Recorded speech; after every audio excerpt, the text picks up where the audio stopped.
Y gracias también por la bienvenida. Como ustedes saben, estuvimos una semanita que pues nos ha parecido como una eternidad y les extrañamos porque...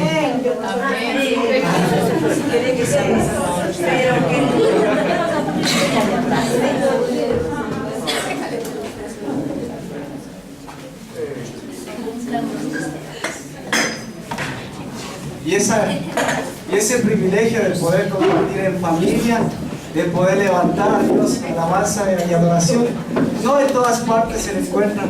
Y eso a uno le va así como le va consumiendo. Y puede haber muchas cosas alrededor, pero esas más bien le distraen. Y venir a compartir, tener eso, saber eso, apreciar cuando uno no lo tiene en el día a día, tener esa libertad de arrodillarse delante de Dios, tener esa libertad en la familia, alabar a Dios, tener esa comunión, ese compartir, es un privilegio que todos tenemos, pero que en cada circunstancia todos lo vivimos en el día a día, ¿no? Y no es muy fácil agarrar ni en el día a día ponerse de rodillas y tener un espacio con Dios, llorar, reír, cantar, lo que sea, cuando hay tantas cosas a veces por hacer. Y por eso este lugar, ustedes que son nuestra familia, las cosas como Dios ha dispuesto aquí, es ese sitio en donde lo apreciamos, porque no solo lo extrañamos, lo anhelamos, sino lo apreciamos porque es un sitio que es un regalo de Dios. Y las personas que a veces no tenemos la oportunidad, a veces no venimos constantemente, lo van a poder confirmar, porque así es Dios. Es porque cada uno se muestra y porque aquí la presencia de Dios en este lugar es otra cosa. Uno puede orar donde quiera, pero poder hacer así en familia, con libertad y en comunión, eso es una bendición. Así que yo les doy las gracias por su bienvenida, por ese resplandecer, por ese abrazo que nos hace, que nos acurruca en los brazos del Señor, porque eso es lo que recibimos con cada uno de ustedes. Así que tuvimos un tiempo diferente y eso nos vuelve a que eso nos sirva para renovarnos siempre en las fuerzas del Señor. Porque como ven, cada cosa hay a la par las cosas que Dios va revelando en nuestras vidas, ¿no es cierto? Ahora a la par tenemos que enfrentar cosas que tenemos que ir como que limpiando, sacando, quitando, desempañando para que se puedan mirar de forma más clara. Y muchas de las ocasiones las cosas que miramos a nuestro alrededor son cúmulos de cosas que se repiten vez tras vez, tanto en nuestra propia vida, tanto en nuestra propia sociedad, en parte cultural, y se repiten y se repiten y se repiten y van así como empañando. Y a veces es como cuando a nosotros nos pasa que uno se va enfriando. ¿Por qué? Porque las cosas van viniendo, que los problemas, que las dificultades, y que ahora no tengo tiempo para Dios, y que ahora, tengo que hacer este montón de actividades y no puedo renovarme en esas circunstancias. Entonces, eso es lo que el mundo, eso es lo que el tiempo, eso es lo que las circunstancias hacen. Pero mientras tanto lo que Dios hace es espectacular, porque cada uno lo va viviendo, porque es más bien desempañar eso, más bien es limpiar ese corazón, más bien es renovar, quitar, limpiar esa mente, más bien es transformar las cosas para darle un sentido y darle una proyección y una esperanza hacia adelante. Y eso es lo que podemos ver incluso en estas fechas. ¿Qué es lo que estamos viviendo en estas fechas? Estamos viviendo lo que vez tras vez ha querido empañarse. Pero detrás de lo que el mundo, lo que incluso el enemigo quiere empañar, nunca va a estar las cosas, ningún día de Dios, ninguna fecha a la manera de Dios va a estar ociosa, sino que va a estar algo queriéndose resaltar y descubrir. Entonces eso es lo que estamos viviendo. Por un lado, un carnaval que tiene un trasfondo cultural, que tiene un trasfondo incluso en nuestras propias vidas, a pesar de que el más joven o el que tenga mayor edad aquí, pues tenga muchos años en la fe o no. Pero vinimos de algo que se repetía vez tras vez, y eso es lo que el carnaval representó tanto aquí en el pueblo, tanto aquí en el país. Y representa esas cosas que ya nos damos cuenta que necesitan ser transformadas y cambiadas. Entonces, el carnaval, a la par, pues los pensamientos nos hace un poquito alejarnos de las cosas de Dios. Y Dios, en cambio, nos quiere hacia las cosas de Él. Entonces, cosas interesantes con lo del carnaval, porque el carnaval, la representación que nosotros tenemos, siempre nosotros nos acordamos del carnaval. El carnaval siempre lo hemos asociado ¿con qué? Con agua, ¿verdad?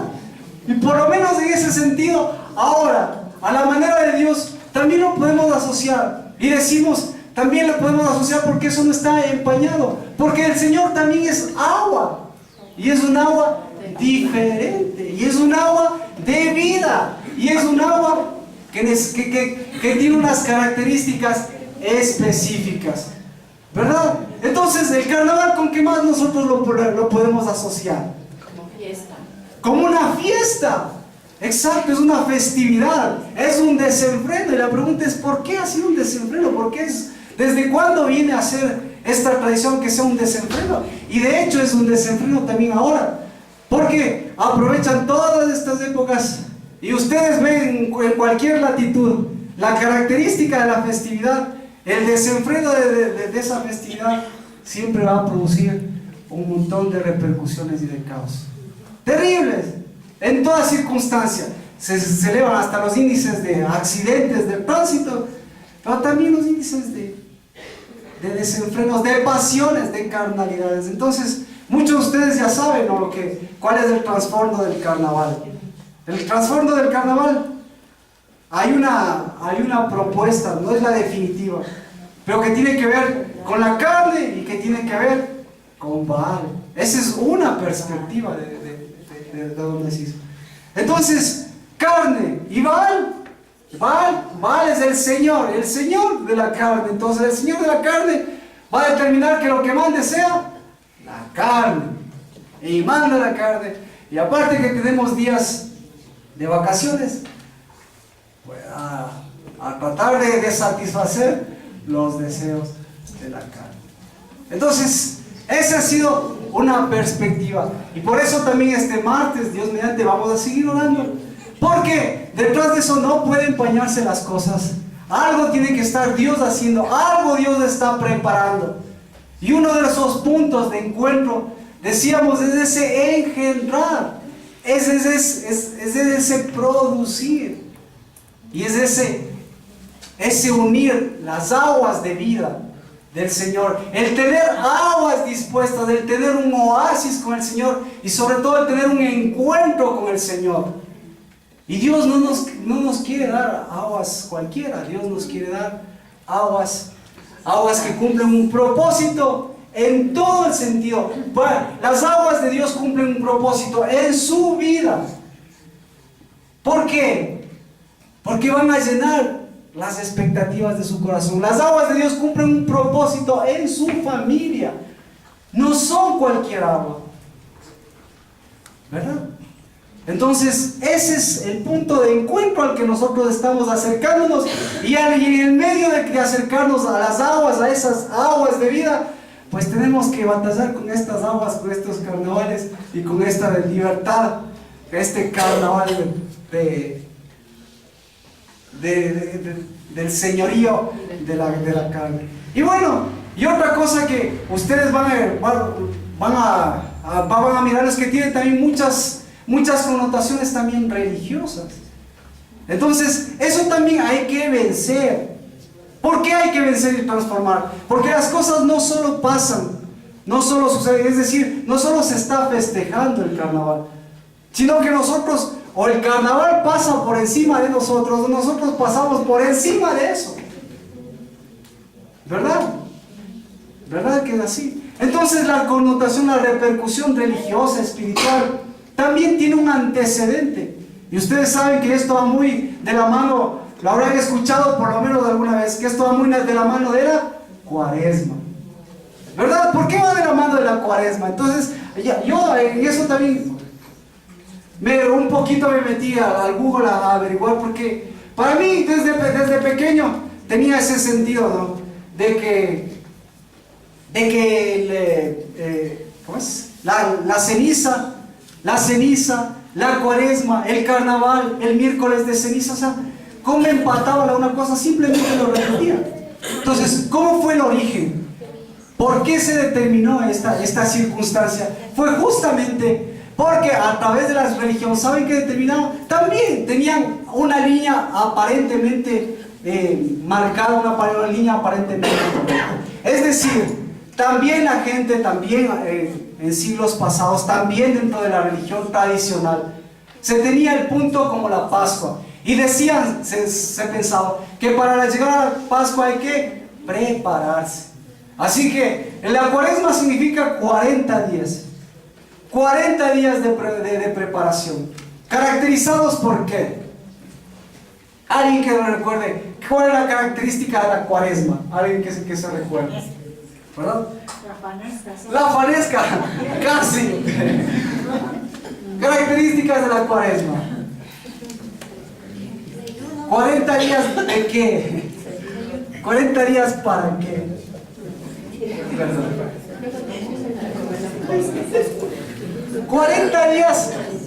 40 días antes de la Pascua, 40 días de abstinencia de carne. Entonces, por esas circunstancias, como tenían 40 días de abstinencia de carne, pues justamente los días anteriores de carnaval era para dar un desenfreno a la carne. Porque ya sabían que después ya iban a entrar en ese periodo. Pero, ¿qué circunstancias espirituales eso produce? Pues que nosotros decimos, ya no celebramos eso. Pero espiritualmente dentro de la tierra, o sea, dentro, ustedes saben, dentro del mundo natural y del mundo espiritual, es despertar todo eso. Y de todo eso afecta el carnaval. En ese sentido, en ese desenfreno, afecta a quienes, afecta a los jóvenes, afecta a los niños, y si afecta a ellos, obviamente a quienes les va a afectar. A los padres, exactamente. Entonces yo ya no celebro, mis hijos celebran, pero comienzan ellos, eso se va a seguir salpicando. Entonces, ¿y los padres qué dicen? Los padres, ¿cuál es la herramienta? Nosotros, los cristianos, ¿cuál es la herramienta que tenemos? Dejar que las cosas vayan cayendo como un dominó, que afecte al papá, a la mamá, y después de manera indirecta nos llegue a nosotros también como cristianos. No, pues, nosotros tenemos alternativas de Dios para que afecte de manera contraria. Entonces, si nos afecta a nosotros, ya, ¿a quién más va a afectar? Va a afectar a nuestro prójimo. Y si afecta a nuestro prójimo, va a afectar al vecino. Y si afecta al vecino, va a afectar la tierra. Y mire, tanto es así que incluso las celebraciones van cambiando, se van transformando. Ya ha bajado los niveles aquí en Quito, ya ha bajado un montón del desenfreno, pero todavía hay, ¿verdad? Entonces, esos 40 días traducidos por un desenfreno y al día siguiente por una abstinencia total, ¿se dan cuenta? Es una subida y una bajada, es un abismo profundo. Porque después de todo ese desenfreno van a abstenerse, van a ayunar y van a producir ¿qué? ¿Qué es lo que produce un ayuno cuando no se les lleva adecuadamente? Produce un efecto contraproducente. Usted deja de comer para bajar de peso. ¿Alguien ha hecho dieta? ¿Verdad? ¿Qué ocurre? Deja de comer para bajar de peso. Termina ese periodo y ¡pam! El doble. El rebote. Entonces, dejan para prepararse a la Pascua. Se abstiene después de haber tenido un periodo de desenfreno y vuelve en cambio a asumirse en la derrota. Sale de eso y ¿qué cree que va a pasar? Los ayunos mal dispuestos, el mejor ejemplo de ayunos que nosotros habíamos estudiado es un ayuno mundial que tiene los efectos mundiales. ¿Cuál es el ayuno? ¿Cuál es el ayuno más fuerte que ustedes a nivel mundial pueden conseguir, pueden mirar o han escuchado? El Ramadán. El Ramadán. Ese es el ayuno, uno de los ayunos más fuertes, porque los practica la religión que ahorita es la segunda. O sea, son millones de personas que practican ese ayuno. ¿Y qué consecuencias, qué resultados tiene? Pues vea las características de esa gente. ¿Qué características tiene la gente que practica el Ramadán? Más violentos. Son violentos. Son fieros. Entonces, ahora póngale en ese sentido, desenfreno antes del carnaval, abstinencia, y una violencia y un despertar espiritual que hay que prever. Entonces, otra de las características, entonces eso, por favor, ¿usted va a celebrar para carnaval? La respuesta es no. No alimente ese fuego extraño. ¿Usted va a celebrar el miércoles de ceniza? No. La respuesta es ¿por qué? ¿Por qué no? Entonces son elementos que Dios ha dispuesto para que cambien, ¿no es cierto? Entonces, en lugar que tenga una ceniza de muerte, una ceniza de abstinencia, una ceniza de ayunos, una ceniza de una bomba reprimida, eso es muerte. Usted tiene esperanza, usted tiene elementos de vida. Y uno de los elementos importantes, volvemos con el asunto del agua. El agua es importantísima. Para Dios es vital el agua.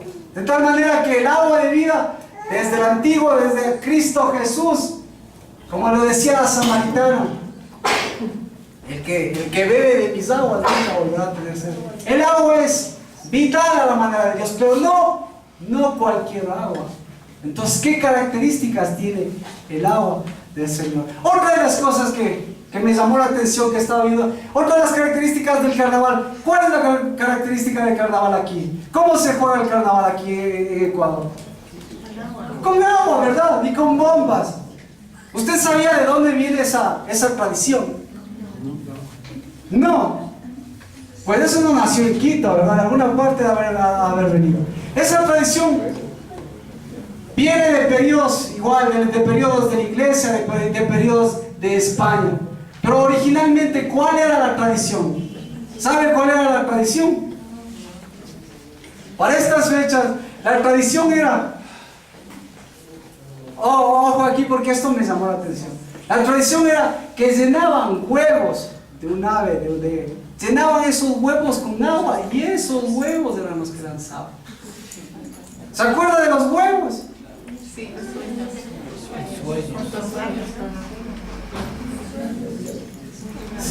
¿se da cuenta? Entonces, de los huevos se pasaron a funda y en esos huevos metían agua, metían perfume y lanzaban a las personas.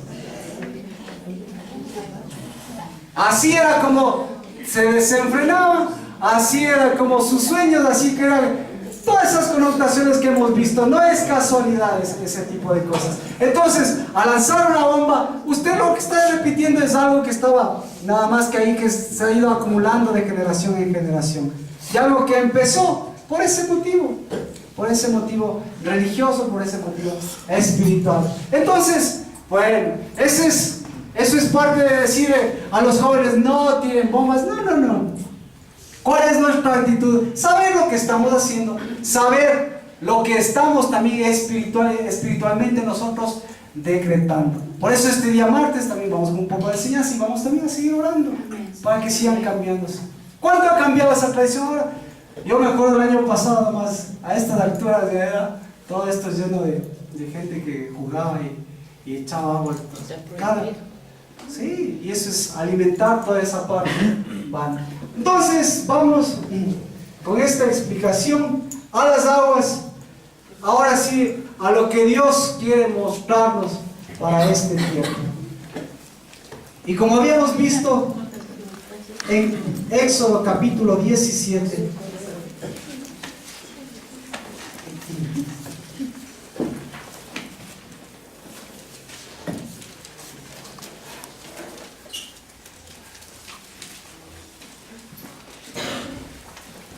los sueños también necesitan agua. Esos huevos que Dios ha dado para sus vidas, para sus familias, también necesitan un agua especial. Entonces, capítulo 17.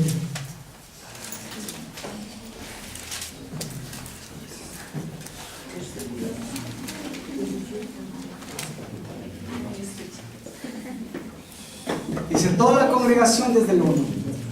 Toda la congregación de los hijos de Israel partió del desierto de Sif por sus jornadas conforme al mandamiento de Jehová y acamparon en Refidim y no había agua para que el pueblo bebiese.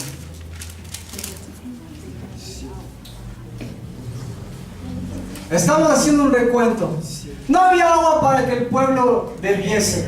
¿Qué pasó con Dios? Dios se olvidó de ellos. Dios quería que ellos se mueran de sed, se mueran de hambre en el desierto. ¿Qué pasó? Quería ver Dios qué había en su corazón. Pero dos cosas importantes para este tiempo. ¿Usted necesita agua? Sí. ¿Usted está sediento? Sí. ¿Usted está un poco cansado? Sí. La respuesta es sí. Pero ¿cómo está su esperanza? ¿Cómo está su alabanza? Eso también es parte de cómo está su corazón. ¿Cómo ha abastecido su corazón? Ahora, Dios quiere para usted que siga teniendo hambre, que siga teniendo sed, que siga habiendo problemas en su casa que no son resueltos. No. Pero ¿qué quiere aparte de eso Dios? ¿Qué es lo que quiere con la Pascua? ¿Qué es lo que quiere con este acercamiento hacia esas aguas de vida? ¿Sí? Quiere satisfacer una sed que es más profunda. ¿Y cuál es la sed? Porque no solo es para usted, sino también para las cosas de Dios. Esta sed es la sed del alma. ¿Y por qué necesita satisfacer esa sed su alma? ¿Por qué necesita satisfacer esa sed su corazón? ¿Por qué necesita satisfacer? Para darnos paz. ¿Para qué más? ¿Por qué necesita?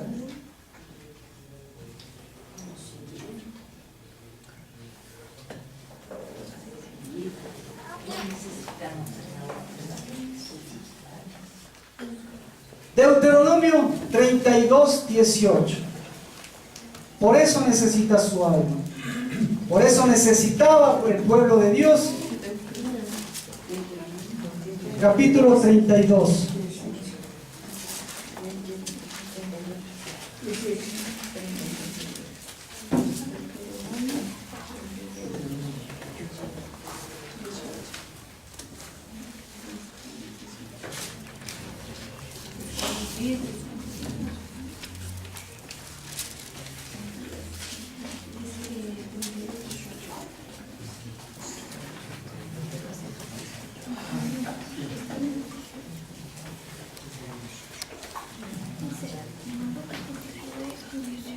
¿Alguien lo puede leer, por favor?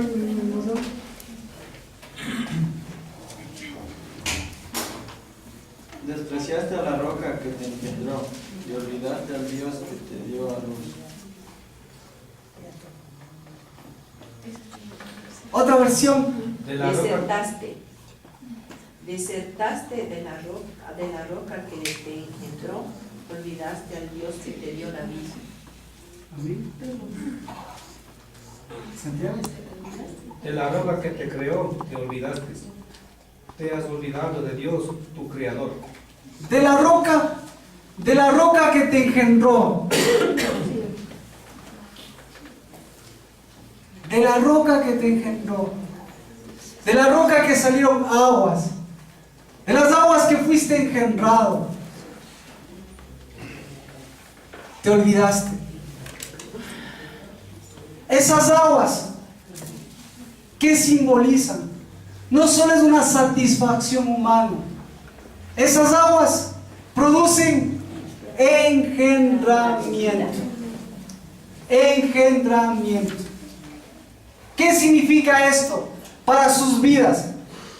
Que todo lo que usted hace, Dios les dio a todos los seres humanos la capacidad de ser productivos de cierta forma, la capacidad de tener habilidades, de tener talentos, para con esas habilidades hacer un trabajo, cumplir una labor, cumplir un objetivo. Pero de todas esas cosas, Dios dio la capacidad para que el hombre haga cosas que no solo sean engendradas por las necesidades de su vida. Es decir, usted tiene necesidades, su familia tiene necesidades, su propia vida tiene necesidades y Dios también tiene sus propias necesidades. ¿Cómo satisface esas necesidades?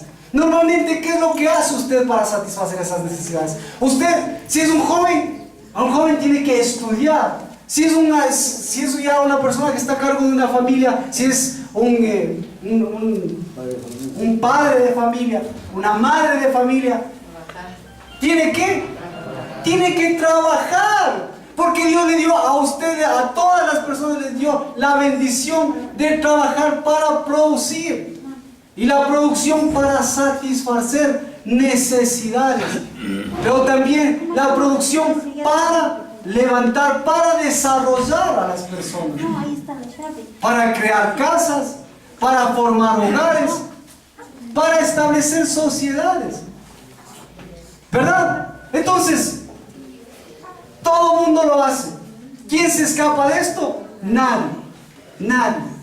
¿Verdad? ¿Y qué es lo que necesita para eso? Pues necesita todo ese ímpetu, necesita esa fuerza, necesita todas las habilidades, los talentos, necesita ese empuje. ¿Y quién mejor que usted lo sabe? Porque todos los días usted se levanta para cumplir sus labores. Todos nos levantamos para eso. ¿Verdad? ¿Qué pasa cuando agarro y me quedo sentado de brazos cruzados? Va a venir Dios y va a decir, bueno, hagámonos las cosas como soplar botellas, hagamos las cosas como una generación espontánea, como algo de hacerlo de un momento para otro. ¿Dios es así? No, ¿por qué Dios es así? Dios puede hacer eso. ¿Dios qué produce? Dios puede producir milagros. Dios puede hacer las cosas de un momento para otro. Pero ¿qué es Dios por sobre todas las cosas? Es creador. Es productor.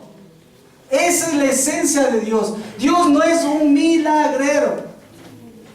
¿Puede hacer milagros? Sí. Pero Dios es creador y productor. Y por eso Él, hasta ahora, dice la Biblia, hasta ahora Él está trabajando, hasta ahora Él está creando cosas nuevas, está produciendo. Entonces, exactamente es el primer trabajador y esa capacidad le ha dotado a usted. Entonces, de igual forma, pues Él sabe, Dios sabe que necesita que esas cosas que usted hace tengan una connotación que repercuta en los cielos y en la tierra.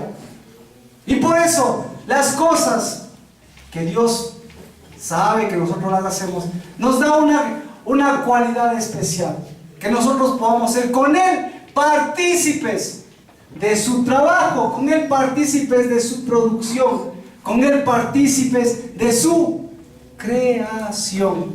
¿Pero qué necesitamos para eso? ¿Qué necesitamos para eso? O sea, usted porque se gane la lotería y haga todos los beneficios, ¿eso es suficiente para Dios? ¿Eso es creación de Dios? Usted porque agarre y se sacrifique, yo por mis hijos me sacrifico tanto que voy a dar mi brazo para esos.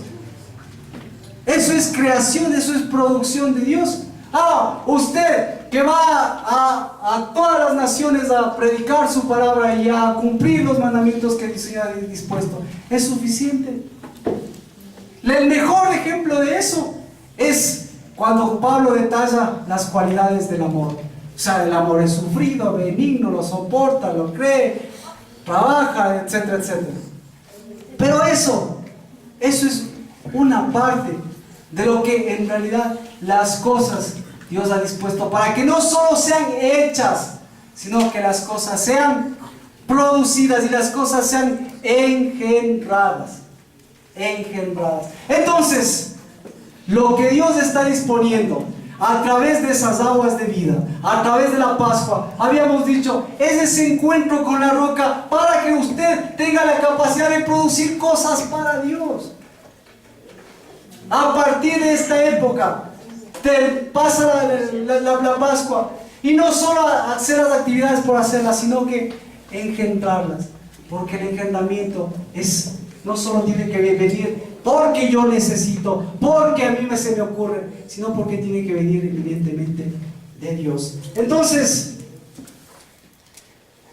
ahí vamos a entender.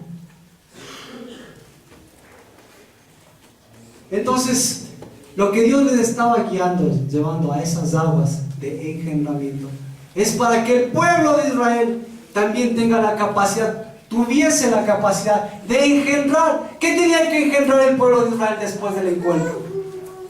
¿Qué es lo que tenía que hacer el pueblo de Israel después del encuentro? Después de ese encuentro con las aguas de vida. ¿Qué es lo que hacía el pueblo de Israel después de un encuentro con Dios? Tenía tenían que obedecer. Entonces, el obedecer ¿de dónde tiene que nacer? Del engendramiento. Tenían que obedecer, tenían que avanzar. ¿De dónde avanza el avanzar? Del engendrar las cosas que uno hace. ¿De dónde avanza la obra que tenían que cumplir? Que tenían que llegar a la tierra prometida. ¿De dónde nace ese caminar, ese tránsito, esa trayectoria que tenían que cumplir? Simplemente de avanzar por avanzar.